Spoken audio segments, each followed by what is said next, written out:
this morning, continuing in our series called Life Hacks. And if you're not familiar with that term, it's just a simple term that comes about, and I think it probably has its roots in social media. And it's the idea that there are some life hacks, some very simple solutions to a lot of life's problems, Lord.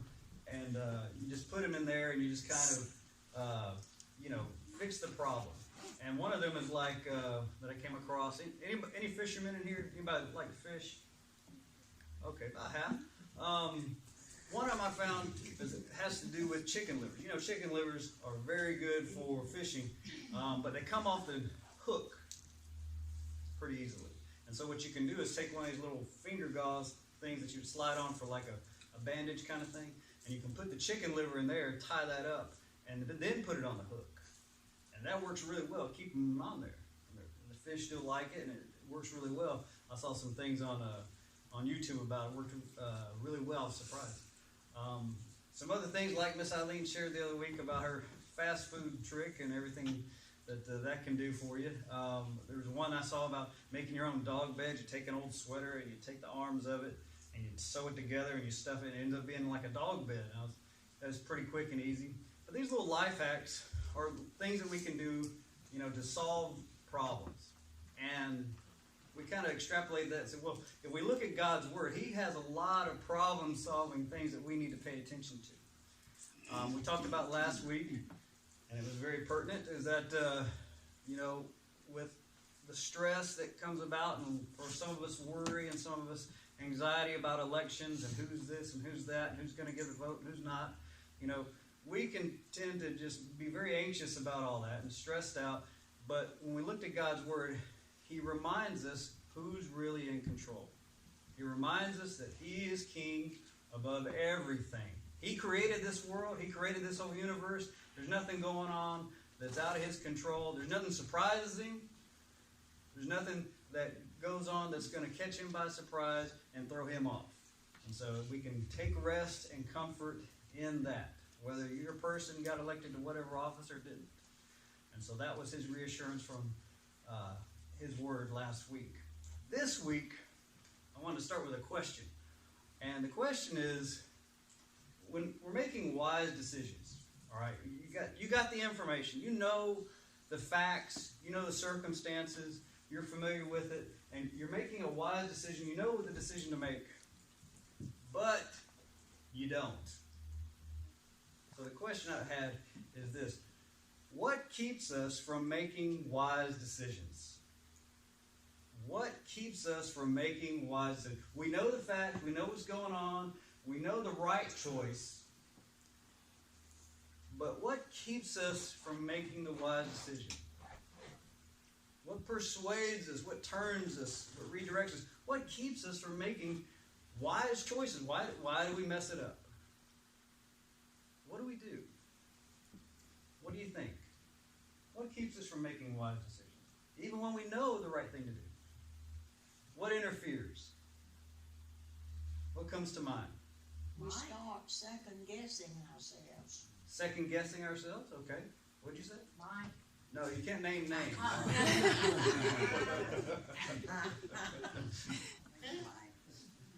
What else? Okay, so we second-guess ourselves. What else? What keeps pride? Okay, good one, absolutely. What comes to mind? What keeps us from making wise decisions? We know what's going on. We know the facts. We know the right direction to go. We know the right thing to do. And we don't do it. What keeps us from doing that? Could be the effect of the decision on others or whatever. Okay, looking at the effect of it. Anything else come to mind? How much effort it would take.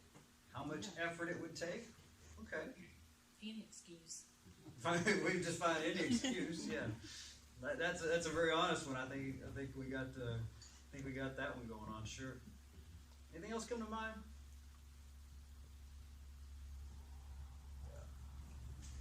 This is for Christians and non-Christians. Okay. But for Christians, like we were talking for the number of weeks, I wanted to give you some wise decisions to make and wise perspective. And, at one point we were talking about finances and debt and how that's a risk. And, there's a wise decision to make there.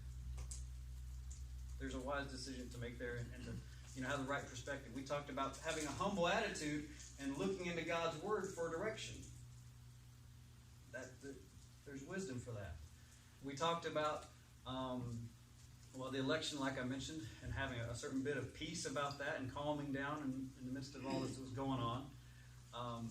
We talked about how, you know, when we have habits and attitudes and they keep going on and they perpetuate, they're going to lead to something, and you better pay attention to where it's going to lead you to. So going down the wrong road, we talked about these things. And those things, you know it's wisdom, you know it's wise, you know it, is good for you, but you don't make the wise decision. Now, it didn't really come up, but I'm going to tell you a big one. A big reason we don't make wise decisions. Even though we got the facts right, we know what's going on, we see clearly.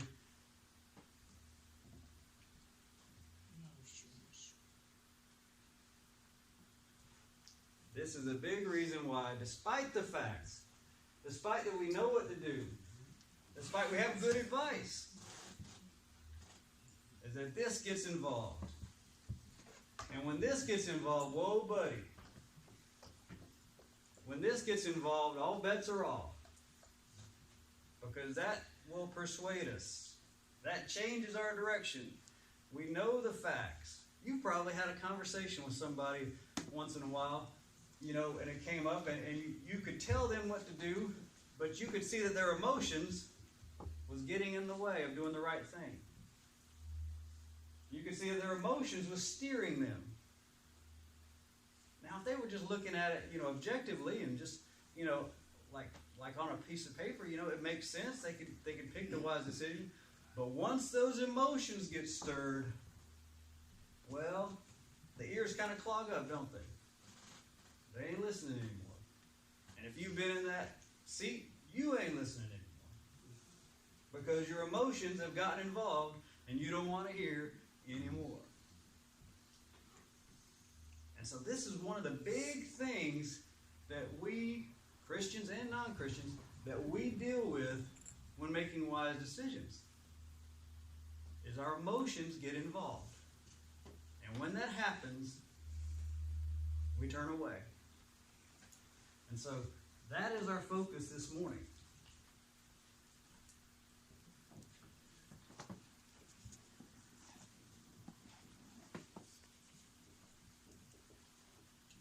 Making wise decisions. Say that with me. Making wise decisions. Making wise decisions. Despite our emotions. Despite our emotions. Say that with me. Making wise decisions despite our emotions. That's our focus this morning. Making wise decisions despite our emotions. Because they will get in the way and you will have to deal with it. And if you don't see it in your own lives, you can certainly see it in somebody else's, right? Making wise decisions despite our emotions. So that's our focus this morning. If you have a Bible or can get to it on an app or some other way, go with us to the Old Testament book of Proverbs.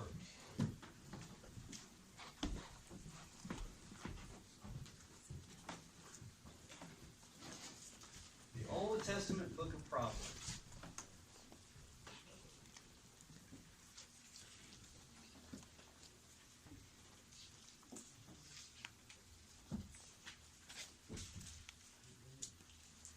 Testament book of Proverbs.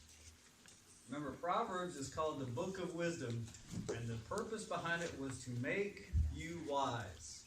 And it's very interesting that it starts off talking, and it says, listen to your father, and at the very end, it says, listen to your mother. So, there's a lot of wisdom in that as well. So,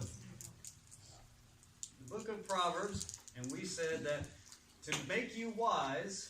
And we gave you the Hebrew word a few weeks back. There's a Hebrew word called kakam. And it's used in a certain way. It's so that you would live life what? Do you remember? Skillfully. Skillfully, right. Skillfully. That you would have skill in the way you live your life. That you would be skillful. live your life with skill. That's what that word means, to be wise. That means the ups, the downs, the things that come at you, the things you don't anticipate, the hard times, the easy times, whatever else comes into your life, you know the right thing to do. You live your life with skill. You got it figured out. You know the right decisions.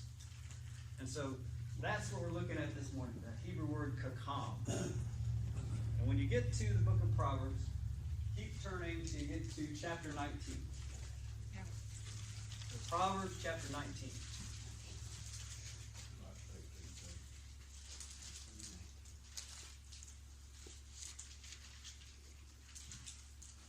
And when you get to chapter 19, keep going till you get to verse 11 is where we're going to park. Proverbs chapter 19, verse 11.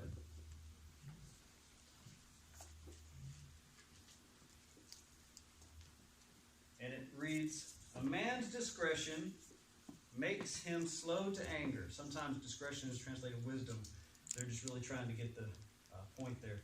A man's discretion makes him slow to anger, and it is his glory to overlook a transgression. So look at the way this begins. A man's discretion makes him slow to what? Anger. A man's discretion makes him slow to anger. Do you know anybody like this? Do you know anybody who's slow to anger? They're just patient. They're calm. They've got things, under control. They can, some things can come at them, and they're just slow to anger. Do you know anybody like that? Nobody knows anybody like that. Do you know anybody? You know anybody who's slow to anger? Maybe you look at me going, "I wish I was like them," because maybe you're not so slow. But yeah, okay. Some of y'all do know people that are slow to anger. Now, do you know some people that are slow to anger, but when they get there, stand back? Anybody know anybody like that? Don't look at them. Don't look at them. Just there's some people that are slow to anger. They're very patient. They'll be okay. But once they get to that point, you better stand back, because they're a firecracker. That's when things will happen, and you just better get out of the way. Some people are like that. Some people are slow to anger, and then you get to that point, and then it becomes a different situation altogether. But it says, a man's discretion makes him slow to anger. Now, it doesn't mean that he never gets angry, or she never gets angry. Being angry is not a sin. Aren't you glad? Say amen. Amen. Aren't you glad being angry is not a sin? It's not a sin to be angry. It's not a sin. There are justified, understandable, reasonable things that you should probably get angry at, right? It just happens. So, but you are to be slow to anger. That means you need to have some thick skin. You need to be slow to anger. Every little slight, every little insult, every little thing that happens, really kind of rubs you the wrong way. You need to be slow to anger. You need to pump the brakes. Because a wise person is slow to anger. Now, the reason is because that's a very powerful emotion. That is a very powerful emotion. And it's not a sin to be angry. But you need to understand that it's a powerful emotion. And you need to think of it like that. There's danger coming. If you're not aware of what's going on and how your buttons are being pushed and how you're getting stirred up, if you're not aware of what's going on, then it becomes that. There's danger. Because then you may sin. And then you may say that thing that you just really are going to regret saying. And then you may do that thing that you're going to regret doing. Then it becomes a sin because of what can come out of that anger. Because you are more apt to not make the wise decision when those emotions get involved. That's when you become persuaded to do something else. That means that's when you don't listen anymore to anybody. That's when there can be trouble. So when you see anger stirring up in you, and somebody stepping on your toes, or however it may happen, you need to think, danger. This is like a signal to you. And be careful. It's like the check engine light on your car. You know, that check engine light comes on, it doesn't mean the car is about to blow up. It doesn't mean you better pull off the road immediately. Right? It means pay attention, something's going on, you need to check it out. Right? Take it to a mechanic, take it to a shop, whatever you need to do. Something's going on the inside that you need to pay attention to. I'll say it again. Something is going on the inside, just like with you and I, that we need to pay attention to. So when we're dealing with anger, that emotion that will persuade us and get us going and making wrong decisions, we need to think of it as a danger sign. That's that check engine light coming on. Pay attention to what's going on the inside. Because then you may be apt to do something you're going to regret. And that's a big deal. Now, what follows it is what we now need to pay attention to, because this is often associated with anger. Because let's read it again. It says, a man's discretion makes him slow to anger, and it is his glory. That means this is going to make him honorable. It is his glory to overlook a transgression. See, this is where that anger comes from a lot of times. Is because there has been a transgression. That means somebody has transgressed against you. Somebody has betrayed you. Somebody has done something to you. Somebody has maybe neglected you. Done something that they shouldn't have done, or neglected to do something they should have done. All right? So either they did something to you, or they should have done something, they didn't do it. And for that,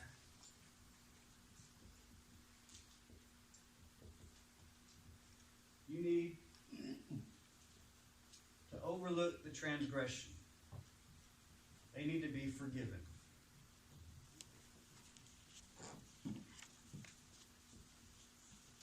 You overlook the transgression. See what it says? And it is his glory to overlook a transgression. Yeah, you may have set off his fuse, and he may be angry, or you might be angry, however it might be. But remember, it's to his glory. It makes you an honorable person to overlook a transgression. That's the right decision to make, is to overlook a transgression, is to forgive them. That's the right response. And that becomes hard to make when that emotion of anger is stirred up, because you don't want to forgive them. They don't deserve forgiveness. They didn't even ask for forgiveness. They don't even know how bad they did it. All that stuff comes up in our hearts and minds. We all got reasons to not overlook a transgression. But the wise decision is to forgive them. Despite our emotions, despite how they stepped on your toes and they did things they shouldn't have done, or they neglected to do things they should have done.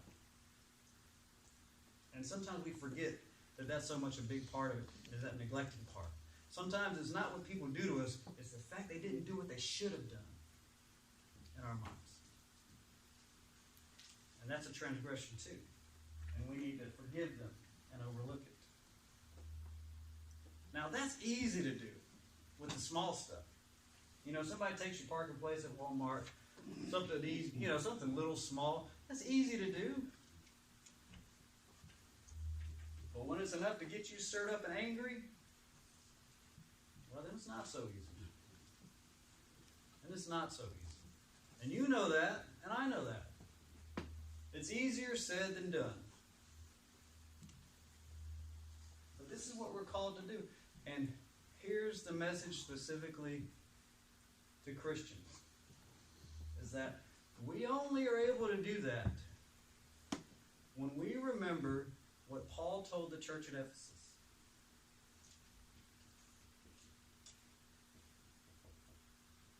Paul told the church at Ephesus, who was dealing with turmoil and dealing with strife and having to, come together as a community of believers, he told them, he said, be kind, tender-hearted, forgiving each other as Christ forgave you.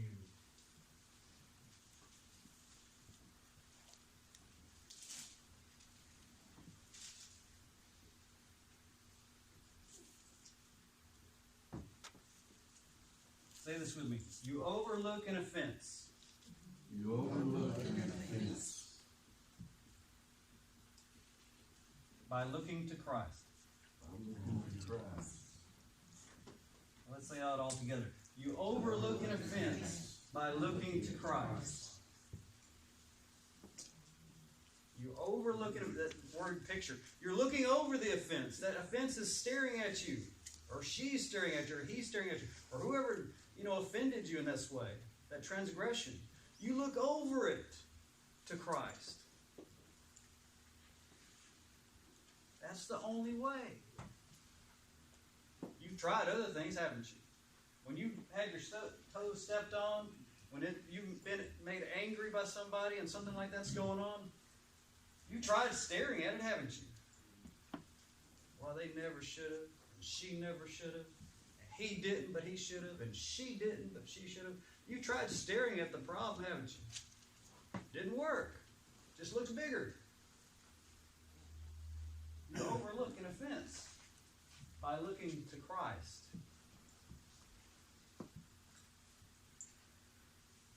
So it doesn't do any good to stare at it, and it doesn't do good to look inside either. Well, I should be a better person and do that. I should, I'm the kind of person that can forgive them. They're lucky that I'm that kind of person because they don't deserve forgiveness. But I'm going to be that kind of person, that big person, the right kind of person. I'm going to do that. It doesn't do any good to look inside. What you have to do is you have to look to Christ. Because what does it say? Because as Christ has forgiven us.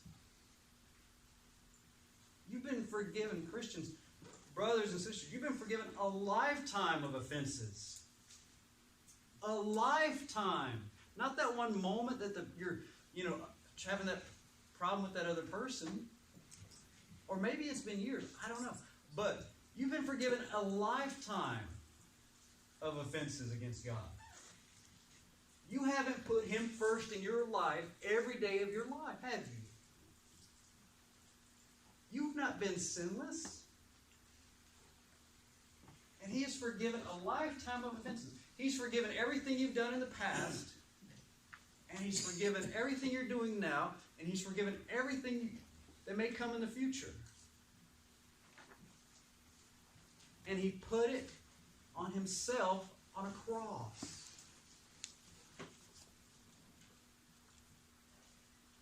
As Christ has forgiven us. So if Christ can forgive us, He just calls us to follow His lead. To forgive others. That's how we do it. You overlook an offense by looking to Christ. And only by looking at Christ are you able to forgive even the worst of offenses. Only by doing that can you do that. Because God's Spirit is there to enable you to do that. God's Spirit is there to help you to forgive. God's Spirit wants to mature you. And that's how He's going to do it. God's Spirit is there to get you on a higher plane. To lift you up. To make you the disciple He's called you to be. You overlook an offense by looking to Christ. Say it with me again. You overlook an offense by looking to Christ. Let's do it one more time. You overlook an offense by looking to Christ. Because you've lived in this world long enough to know that you're going to have to forgive a lot. There are family members, you're going to have to forgive. There are coworkers you're going to have to forgive. There are customers you're going to have to forgive. There's people that call you on the phone and try to sell you shingles for your roof that you're going to have to forgive. You know, they're going to wake you up early. There's things going on you're going to have to forgive in life. Or you can just be angry and bitter. Now, what kind of choice is that? You want to live that way? No, you don't. God's not calling you to live that way. He's enabling you to get past that. He's enabling you to walk in faith because you overlook an offense by looking to Christ. That's what He's called you to. That's what He's called me to. And that's the only way it works. Because you've been forgiven so very much. I heard somebody once say that, another pastor, he says that a Christian forgives because they've been forgiven. And a person can only forgive to the degree they've been forgiven. A person only forgives to the degree they've been forgiven. Now, for a Christian, you've been forgiven this much. And He died on a cross. And so you can forgive too. You can forgive too. Now, for the non-Christian, for the unbeliever, that's why this is so hard. This is why this is such a mountain to climb. This is why this will never make sense. That's why anger and bitterness will just settle in. Because they haven't been forgiven themselves. And they don't understand and they can't process that measure of love. And since they haven't received it, they're not going to give it to somebody else. And they'll just stew and keep it in. And they'll wait till they can get even. But we're not like that. We know our Savior. We know there's peace. We know there's a place to go with that bitterness and anger. We know how to deal with it. So He's calling us to mature. He's calling us to be disciples. And you overlook an offense by looking to Christ. As Lee plays, I want you to have that on your heart and mind this morning. Because like I said, you're going to be having to forgive somebody. Maybe today, maybe tomorrow, maybe this week. And it may be something really bad. And it may be something that gets you so stirred up and angry that you've got 100 reasons not to forgive them. But let me tell you how to do it. It's right there. And that's what He's called you to.